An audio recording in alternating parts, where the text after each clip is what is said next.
Hi നമസ്കാരം. ഞാൻ അരുൺ തഥാഗത്, ഒരു ചെറിയ യാത്രികൻ. അങ്ങനെ ഇപ്പോൾ ബഹ്റിനിലെത്തിയിരിക്കുന്നു. ഏറ്റവും ബുദ്ധിമുട്ട് പിടിച്ച ഒരു ക്രോസിംഗ് ആയിരുന്നു സൗദിയിൽ നിന്ന് ബഹ്റിനിലേക്കുള്ള ഇതേവരെയുള്ളതിൽ. എന്തായാലും ബഹ്റിനിലെത്തി, എല്ലാം നന്നായിട്ട് പോകുന്നു. അപ്പോൾ എന്നോട് പലരും ചോദിക്കുന്ന ഒരു ചോദ്യമുണ്ട്, യൂട്യൂബ് ചാനൽ ഇല്ലേ എന്നുള്ളത്.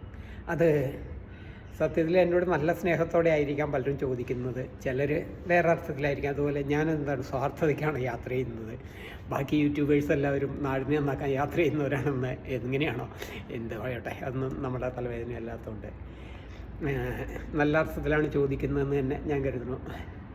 അതുപോലെ ചില മലയാളികളുടെ സ്ഥിരം ചോദ്യങ്ങളിലൊന്നാണ്, വണ്ടി പഞ്ചറായാൽ എന്ത് ചെയ്യും, വണ്ടിക്ക് വല്ലതും പറ്റിയിട്ടുണ്ടെങ്കിൽ എന്ത് ചെയ്യും, വണ്ടി പഞ്ചറായ എന്താണ്. ഇത് ശരിക്കും വളരെ നെഗറ്റീവായിട്ടുള്ളൊരു ചോദ്യമാണ്. നമ്മളോട് ഒരാൾ നടന്നു പോകുമ്പോൾ നിങ്ങളുടെ വീട്ടിലേക്ക് ഹൗസ് വാമിങ്ങിന് വന്നിട്ട് ഉടനെ ഒരാൾ ഈ വീട് ഇടിഞ്ഞു വീടണമെങ്കിൽ എന്ത് ചെയ്യുമെന്ന് ചോദിച്ചാൽ എങ്ങനെ ഉണ്ടാവും? നിങ്ങൾ കാറിന് പോകുമ്പോൾ വണ്ടി ഇടിച്ചിട്ടുണ്ടെങ്കിൽ എന്ത് ചെയ്യും? അതേ ചോദ്യങ്ങളൊക്കെ തന്നെയുള്ളൂ. പഞ്ചറായ എന്ത് ചെയ്യും, അപകടം പറ്റിയ എന്ത് ചെയ്യും? എല്ലാത്തിനും നമ്മൾ അത് അന്നേരം നോക്കും, അത്രയേ ഉള്ളൂ. ഏതായാലും നാട്ടിൽ പോകുന്ന അത്രയും ബുദ്ധിമുട്ടുകളൊന്നും പുറത്തൊരിടത്തും ഉണ്ടാവില്ല. നമുക്ക് ഭയങ്കര പരിഗണനകളാണ്. GCC രാജ്യങ്ങളിൽ ഇത്രയും കൂടി വ്യത്യാസമുണ്ട്. എന്നാലും യൂറോപ്യൻ രാജ്യങ്ങളിലെല്ലാം കുറേ കൂടി ഇതിന് ഭയങ്കര പരിഗണനയാണ് കിട്ടുന്നത്. പിന്നെ യൂട്യൂബിൻ്റെ ഞാൻ ഇന്നിപ്പോൾ എന്നൊക്കെ മാതൃഭൂമി ചാനലിൽ കുറച്ച് വീഡിയോ അയച്ചു കൊടുക്കാൻ പറഞ്ഞിട്ട് അതിനിപ്പോൾ 3 മണിക്കൂറായി കുറച്ച് വീഡിയോകൾ സെൻഡ് ചെയ്യാൻ തന്നെ തുടങ്ങിയിട്ട്. അതായത് അപ്പോൾ പിന്നെ നമ്മൾ ഇവിടെ ഇരുന്ന് അതിന് വേണ്ടിയിട്ടാണ് ഇവിടെ ഇരുന്നത്. പോണ വഴിക്ക് ഇവിടെ ഇരുന്ന് 3 മണിക്കൂർ ഇരുന്നിട്ട് ഒരു 10-15 വീഡിയോ സെൻഡ് ചെയ്യാനാണ് സെലക്ട് ചെയ്ത്. അപ്പോൾ ഊഹിക്കാലോ, യൂട്യൂബ് ചാനലുകാരോട് നമുക്കൊരിതുമില്ല. അത്രയും സമയമൊന്നും ഇതിന് വേണ്ടിയിട്ട് മാറ്റി വെച്ച് ഇത്രയും നല്ല വൈഫൈ വേണം. എൻ്റെ ഇതിൽ നിന്നൊന്നും പറ്റില്ല, നല്ല വൈഫൈയിലേക്ക് വരണം.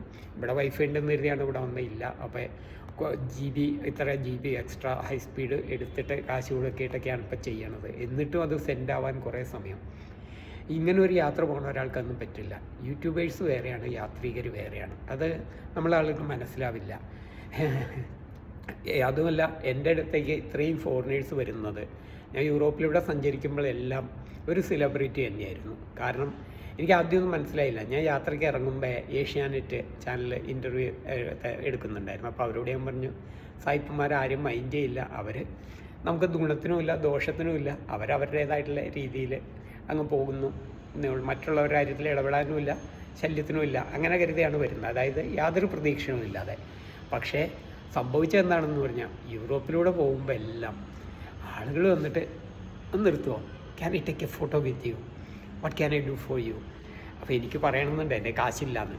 അത് പറയാൻ എത്ര ശ്രമിച്ചിട്ടും മഞ്ഞില്ല. എന്നാലും പലരും എനിക്ക് ബിയർ തരും, ഭക്ഷണം തരും, കാപ്പി തരും. കാപ്പിയൊക്കെ ഒരുപാടുണ്ടായിരുന്നു. ഭക്ഷണം തരുന്നു, അല്ലെങ്കിൽ പൈസ തരും. പലരും വീട്ടിലേക്ക് വിളിച്ചു കൊണ്ടുപോകും. അങ്ങനെയൊക്കെ ആയിരുന്നു യൂറോപ്പിലൂടെ എല്ലാം പോകുന്നത്. എനിക്ക് അത്ഭുതമായിരുന്നു, എന്താണ് ഇങ്ങനെ ആരും മൈൻഡ് ചെയ്യില്ല എന്നെന്തോ. എല്ലാ മലയാളികളോട് ചോദിച്ചാലും, യൂറോപ്പിലുള്ള മുഴുവൻ മലയാളികളോട് ചോദിച്ചാലും അവരതാണ് പറയുക, സായിപ്പന്മാരാരുമായിട്ട് അടുപ്പില്ല എന്ന്. എന്നിട്ട് എനിക്ക് ഇത്രയും വരാനുള്ള കാരണം പിന്നെയാണ് എനിക്ക് മനസ്സിലാവുന്നത്. സായിപ്പന്മാരുടെ ഏറ്റവും വലിയ സ്വപ്നമാണ് ഇങ്ങനെ യാത്ര പോവുക എന്നുള്ളത്, ഈ വണ്ടിയിൽ. അപ്പോഴാണ് ഒരു ഇന്ത്യൻ ഇതുപോലെ യാത്ര ചെയ്യുന്ന കാണുമ്പോൾ അവർക്ക് ഭയങ്കര അത്ഭുതവും ആദരവുമാണ്. അപ്പോൾ അവരെ ഏറ്റവും കൂടുതൽ എന്നോട് ഫോറിനേഴ്സ് ചോദിച്ചാണ്, മലയാളികളപ്പോൾ യൂട്യൂബ് ഉണ്ടോ എന്ന് ചോദിക്കുന്ന പോലെ ഫോറിനേഴ്സ് ഏറ്റവും കൂടുതൽ ചോദിച്ചാണ് ചോദ്യം, ആ യു മില്യനെയർ എന്നുള്ളതാണ്. എന്നാൽ അവരുടെ ചിന്തയിൽ ഇതൊരു അതിസമ്പന്നന് മാത്രം പറ്റുന്നൊരു സാധനമാണ്. അത് നാട്ടിൽ പണം എടുത്തിട്ട് യൂറോപ്പിലൂടെ സഞ്ചരിക്കണമെങ്കിൽ അത് അതിസമ്പന്നനാണെന്നാണ്. അതെ, ഞാൻ സമ്പന്നനാണ് മനസ്സുകൊണ്ട്, ലോകം മുഴുവനുള്ള സൗഹൃദങ്ങൾ കൊണ്ടൊക്കെ. അതുകൊണ്ടാണ് അവരങ്ങനെയാണ്. എൻ്റെ അടുത്തേക്ക് ഇത്രയും വരുന്നതിന് കാരണം സോഷ്യൽ മീഡിയകളൊന്നും ഇല്ല എന്നുള്ളതാണ്. അവർ ഫോട്ടോ എടുക്കുമ്പോഴൊക്കെ അവർക്ക് നിർബന്ധമാണ് ഇത് സോഷ്യൽ മീഡിയകളിൽ ഇടരുത് എന്നുള്ളതൊക്കെ. അതുകൊണ്ടൊക്കെയാണ് ഇത്രയും സെലിബ്രിറ്റി ആയ പോലെ വരാനുള്ളതും. നമ്മുടെ നാട്ടിൽ അത് സന്തോഷ് ജോർജ് കുളങ്ങര ഉണ്ടാക്കിയ ഒരു ട്രെൻഡിൻ്റെ ഭാഗമാണ് യാത്ര എന്ന് പറഞ്ഞിട്ടുണ്ടെങ്കിൽ. അദ്ദേഹം തന്നെയാണ് കേരളത്തിൽ യാത്രയെ പരിചയപ്പെടുത്തിയത്. മലയാളികൾക്കിടയിൽ ഒന്നുമില്ലെങ്കിലും കുട്ടികൾ യാത്ര പോകുന്നത് അമ്മമാരും അച്ഛന്മാരും കുടുംബമൊക്കെ അക്സെപ്റ്റ് ചെയ്യുന്ന അവസ്ഥയിലേക്കെങ്കിലും എത്തിച്ചത് സന്തോഷ് ജോർജ് കുളങ്ങരാണ്ടാണ്. പക്ഷേ അതുകൊണ്ട് വന്നൊരു ദോഷവും ഇത് തന്നെയാണ്. യാത്ര എന്ന് പറഞ്ഞിട്ടുണ്ടെങ്കിൽ യൂട്യൂബാണെന്നാണ് തെറ്റിദ്ധാരണ വന്നേക്കുന്നത്. ഞാനിപ്പോഴും നല്ല യാത്രികരെ തേടിക്കൊണ്ടിരിക്കുകയാണ്. കേരളത്തിൽ നിന്ന് അങ്ങനെയുള്ള നല്ല യാത്രികരുണ്ടാവട്ടെ എന്നാണ് എൻ്റെ അഭിപ്രായം. യൂട്യൂബ് ചെയ്യുന്നോ മോശമാണെന്നൊന്നും ഞാൻ പറഞ്ഞതിന് അർത്ഥമില്ല. യൂട്യൂബ് ചെയ്തുകൊണ്ട് തെറ്റാണെന്നോ ഒന്നുമില്ല, ഇന്ന് വരുമാനം കിട്ടുന്നു, നല്ലതൊക്കെ തന്നെയാണ്. ഒരിക്കലും ഇങ്ങനെ പോകുന്ന ഒരാൾക്ക് പറ്റില്ല.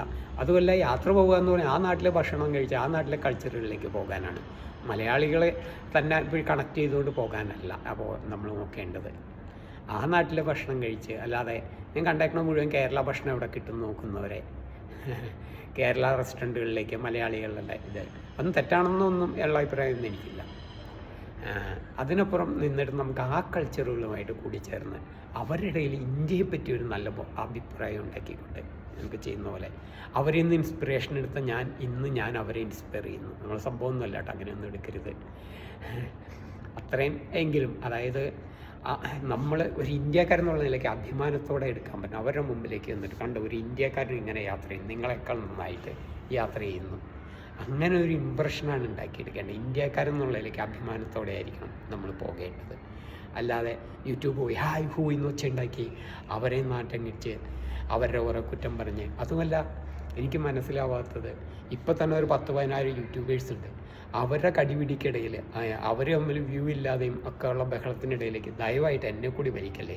ദയവായിട്ട് ആ ചോദ്യം വളരെ ഇറിറ്റേറ്റിംഗ് ആണ്. അതും പഞ്ചറാവുന്ന എപ്പോഴാണ്, നിങ്ങളുടെ വീട്ടിൽ വന്നിട്ട് നിങ്ങളുടെ വണ്ടി ഇടിച്ച് നിങ്ങളുടെ കാലൊടിഞ്ഞിട്ടുണ്ടെങ്കിൽ ഞാൻ എന്ത് ചെയ്യുന്ന ചോദിക്കുന്ന പോലെയൊക്കെയാണ്.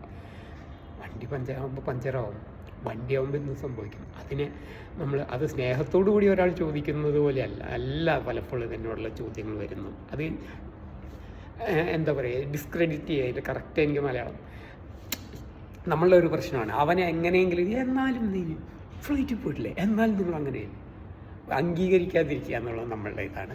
അതിനുള്ള ഇതായിട്ടാണ് നമ്മൾ ഓരോന്ന് കാണുന്നത്. എന്നാൽ എന്തെങ്കിലും കുറ്റം കണ്ടെത്തുക എന്നുള്ളത് അത് മാറ്റിയിട്ട് ദയവായിട്ട്, ഞാൻ ആരും കുറ്റപ്പെടുത്താനൊന്നുമല്ല, എല്ലാ മലയാളികളെ പറ്റിയുമല്ല, എങ്കിലും ഒന്ന് പുനർവിചിന്തനം നടത്തണം. സന്തോഷം, സ്നേഹം.